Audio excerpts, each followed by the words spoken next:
Welcome back to Shapco vlogs. ഇന്ന് നമ്മൾ ഈ റെയിൽവേ സ്റ്റേഷൻ ഏതാണെന്ന് പറയണ്ടല്ലോ. ഇപ്പോൾ നമ്മൾ നിൽക്കുന്നത് പാലക്കാട് റെയിൽവേ സ്റ്റേഷനിലാണ്.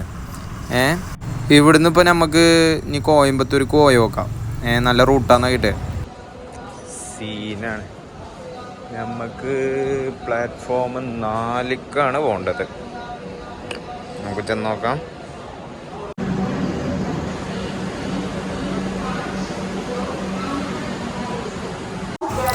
അപ്പോൾ ഇതാണ് നമ്മൾ പോകേണ്ട ട്രെയിന്, കോയമ്പത്തൂർ. ഇത് യശ്വന്ത്പൂർ എക്സ്പ്രസ് ആണ് ദാദാ നഗർക്ക് പോണത്.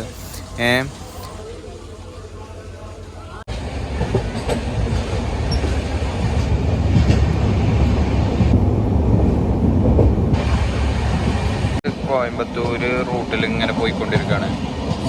ഇതാണ് ഇതിൻ്റെ ഒരു ഭംഗി എന്ന് പറഞ്ഞത്.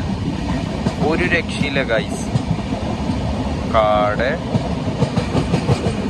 അന്തസ്, മഴ, ജോൺസൺ മാഷ്.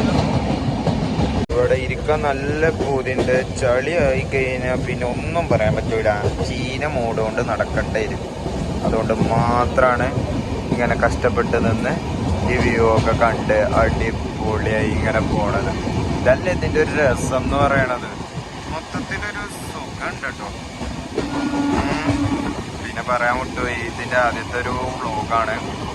നോക്കിയൊക്കെ എങ്ങനെ ഉണ്ടെന്ന് എന്നിട്ട് നിങ്ങൾ തന്നെ പറയും. കാട്ടുപൊടി ഒരു ഗോവത്തെ ദൂത്സാഗർ ടൈപ്പാണ് കാടിനൊക്കെ. നമ്മൾ കോയമ്പത്തൂർ റെയിൽവേ സ്റ്റേഷനിൽ നിന്നാണ്. ഒരു അടിപൊളി റെയിൽവേ സ്റ്റേഷൻ എന്നൊന്നും പറയാൻ പറ്റൂലെങ്കിലും പക്ഷെ ഇതിൻ്റെ ഈ സബ്വേ നൈസായി. തമിഴ്നാടിൻ്റെ സുഭാഷ് മാർക്കറ്റിൽ മനസ്സിലാക്കി പോയി. ഈ തീരത്ത് എന്തത് എന്തോ ഒരു ഇതാണ്, ലേക്ക് എന്ന് പറയാം. തടാകമാണത്. തടാകത്തുനിന്ന് ഇങ്ങനെ വ്യൂ നോക്കിക്കഴിഞ്ഞാൽ ഇവിടെ ഇങ്ങനെ മരച്ചോട്ടിൽ ലീലാവിലാസങ്ങൾ കാണാം. മോനെ ഒരു രക്ഷയില്ല എന്നൊന്നും പറയാൻ പറ്റുന്നില്ല. എന്തൊക്കെയൊരവസ്ഥ. സമയം തന്നെ ആയിക്കണു. കോയമ്പത്തൂരിലെല്ലാം ഉണ്ട്, പക്ഷെ അത് ഉപയോഗപ്പെടുത്തുന്നില്ല എന്നുള്ളതാണ്. എന്താണിത് കാട്ടണേ? ഈ സൈൻ ബോർഡ് എന്താണ്? ഞാൻ ഇങ്ങനെ നടന്നു പോകുമ്പോഴാണ് ഒരു സംഭവം കണ്ടത്. ഇതെന്താന്ന് പറയാൻ പറ്റുമോ? ഇതാണ് കോയമ്പത്തൂരിൻ്റെ ടോയ്ലറ്റ് അല്ലേ. ഒരു രക്ഷയില്ലാത്ത ടോയ്ലറ്റാണ് എന്നത്ര ഓല് പറയണത്. ഇതെങ്ങനെയാണ് ഇതിൽ? കാരണം ഇത് നമുക്ക് കണ്ട റെസ്റ്റോറൻറ്റ് എന്നൊക്കെ ഇരിക്കണം. ഇത് ഏതോ കമ്പി എടുത്ത് പോന്നിക്കണത്. പിന്നെ ഇതാ ഇങ്ങനെ കാട്ടുകൂടി ഇങ്ങനെ പോകണം. ഏത് പെട്ടിൻ്റെ കൂടിൻ്റെ ഉള്ളിലേക്കും കയറാൻ നോക്കുമ്പോൾ കാണാം അവിടെ പണ്ടാരടങ്ങിയും കൊണ്ട് കപ്പിൾസുകൾ. പിന്നെ നമുക്ക് അവിടെ ഇരിക്കാൻ ഒരു ധൈര്യം ഉണ്ടാവും? ഇല്ല, നമ്മൾ ഇറങ്ങിപ്പോരും. നമുക്ക് ഇതാണ് രസം.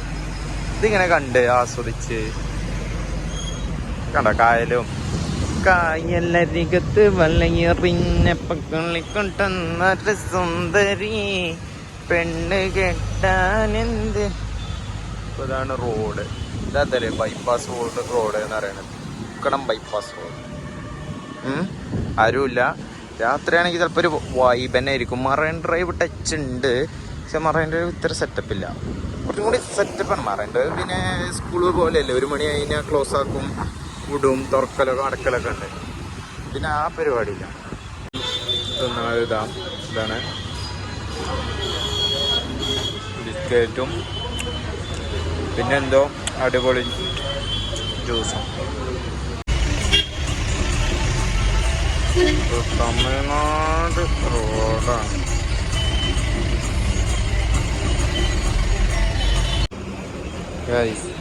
ഈ 50 റുപ്യല്ലേ? ഇതെങ്ങനെ കിട്ടിയാന്ന് വെച്ചേ. ലോകത്ത് കുറേ നല്ല മനുഷ്യരുണ്ട് എന്നുള്ളതിന് ഏറ്റവും വലിയ തെളിവ് ഞാൻ അനുഭവിച്ചിട്ട് പറയാം. ഇത് 50 ആണെങ്കിലും ഇതിന് 2 മുട്ട പപ്സ കിട്ടണമെങ്കിലേ ഇത് കിട്ടുമ്പോൾ കിട്ടണ ഒരു ഫീലുണ്ട്. അത് വരിയിരുന്നാൽ കിട്ടണ ഒരു സംഭവമല്ല. എന്താന്ന് വെച്ച് കഴിഞ്ഞാൽ ഞാനിപ്പോൾ ഒരു പിക്കപ്പിൽ ലിഫ്റ്റ് അടിച്ച് ഇങ്ങനെ പോന്നു. തിരുപ്പൂർ സൈഡിലേക്ക് ആ ബായി പോയത്. പക്ഷെ എൻ്റെ അടുത്ത് കയ്യിൽ മടക്കിയിട്ട് ഇത് വെച്ചോന്ന് പറഞ്ഞ് തന്നപ്പോൾ വേണ്ടാന്നൊരു 100 വട്ടം പറഞ്ഞപ്പോഴും തന്നപ്പോഴുള്ള ഒരു ഫീലിൻ്റെ പൊന്നാരളിയാ. നല്ലൊരു സ്ഥലത്താണ് ഇപ്പോൾ. അങ്ങോട്ട് കുറേ കാഴ്ചകളുണ്ടെന്ന് തോന്നുന്നു. പോകുന്ന വഴി എന്തായാലും അടിപൊളിയാണ്. ഒരു രക്ഷയില്ല. സേലത്തേക്ക് പോണ വഴിയാണ്. അങ്ങോട്ട് പോയാൽ കേരളം, ഇങ്ങോട്ട് പോയാൽ തമിഴ്നാട്. കേരളം എന്നല്ല കേട്ടോ, തിരുപ്പൂർ ഭാഗത്തേക്കാണ് അങ്ങോട്ട് പോയാൽ. ഇതിപ്പോൾ നേരെ പോയാൽ സേലം, ഈറോഡ്, ഭവാനി, അങ്ങനെ ആ റോഡാണ് ഇത് കാണുന്നത്. ഇതൊരു ഏതോ ഒരു ഗ്രാമമാണ് തമിഴ്നാട്ടിലത്തെ. ഒരു രക്ഷയില്ലാത്ത കാഴ്ചകളാണ്. നിങ്ങൾ തന്നെ പറയും ഇതെങ്ങനെയുണ്ട്. പിന്നെ എന്താ പിന്നെ ഇവിടുത്തെ കമ്പി പോസ്റ്റാണിത്. ഇവിടെ കുട്ടികൾ ആരെങ്കിലും ഉണ്ടോ? ഇവിടെ ഒരു മനുഷ്യനും ഇല്ലല്ലോ. അവിടെ ചെന്ന് ആ കടയിൽ പോയിട്ട് നമുക്ക് എന്തെങ്കിലുമൊക്കെ കിട്ടുമോ, അല്ലെങ്കിൽ ലിഫ്റ്റ് അടിച്ചണോ? ലോറികളൊക്കെ ആണെങ്കിൽ ഇങ്ങനെ പോയിക്കൊണ്ടേ ഇരിക്കുന്നുണ്ട്. ഏതെങ്കിലും ലോറിക്ക് കൈയ്യട്ടിയ ഈ റോഡ് സേലത്തെത്തും, അവിടുന്ന് ചെന്നൈ.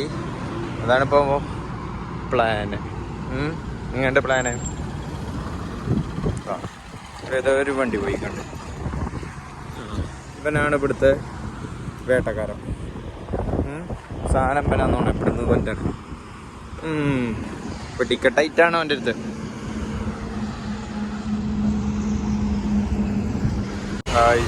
സേലത്തെത്തിക്കാണ്. ഒരു ടീം ഇവിടെ ഇട്ട് പോയിക്കോളും. ഇനി ബാംഗ്ലൂർ റോഡ്, നേരെ പോയ ബാംഗ്ലൂർ റോഡത്തെ അവിടുന്ന് ഹംപി പിടിച്ചാലോ എന്നിപ്പോൾ മൈൻഡിൽ വരുന്നത്. കാരണം ചെന്നൈയിലൊരു തേങ്ങ ഉണ്ടാവില്ല എന്ന് വെച്ച് തോന്നണം. ഒരു മറീന ബീച്ച് ഉണ്ട് പറയുമ്പോൾ. ഹംപി ആണെങ്കിൽ നമുക്ക് ചരിത്രങ്ങളോട് കൂടെ യാത്ര ചെയ്യും. പിന്നെ ഈ ഓട്ടോറിക്ഷനെ കുറിച്ച് പറയണ്ടല്ലോ. 4 കാറ്, ഒട്ടക്കാറ് വേണ്ട, കോപ്പി റൈറ്റ് അടിച്ചോളൂ അല്ലേ. പിന്നെ ഇത് ഭാര്യ അഹങ്കാരം.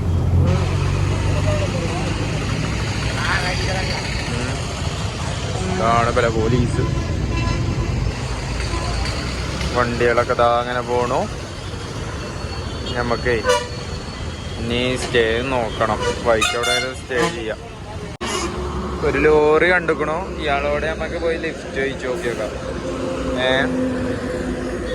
ഇനി അതാണ് ബാംഗ്ലൂര്. അപ്പോൾ ഗായ്സ് ഒരു അണ്ണൻ്റെ ലിഫ്റ്റ് അടിച്ചപ്പോൾ പോയിക്കൊണ്ടിരിക്കുകയാണ്. രക്ഷയില്ലാത്ത കാഴ്ചകളാണ്. സീനറി തന്നെയായ സീനറി തന്നെയാണ്. പിന്നെ കണ്ടുപിടി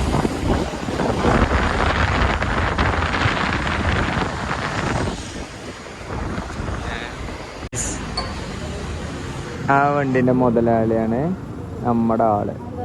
ഏത് എക്സലിൻ്റെ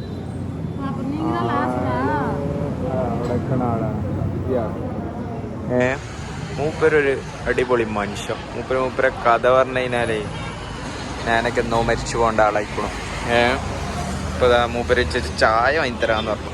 അങ്ങനെ കടയിൽ കയറി. തമിഴന്മാരെ സ്നേഹം അതും ഒരു കുറവല്ല. ഇപ്പോൾ ഇതാ വേറെ ചായപ്പേടിയിൽ. നമ്മളെന്താ ഡ്രസ്സൊക്കെ മാറ്റണല്ലോ അല്ലേ. വേഗം ഇതാ.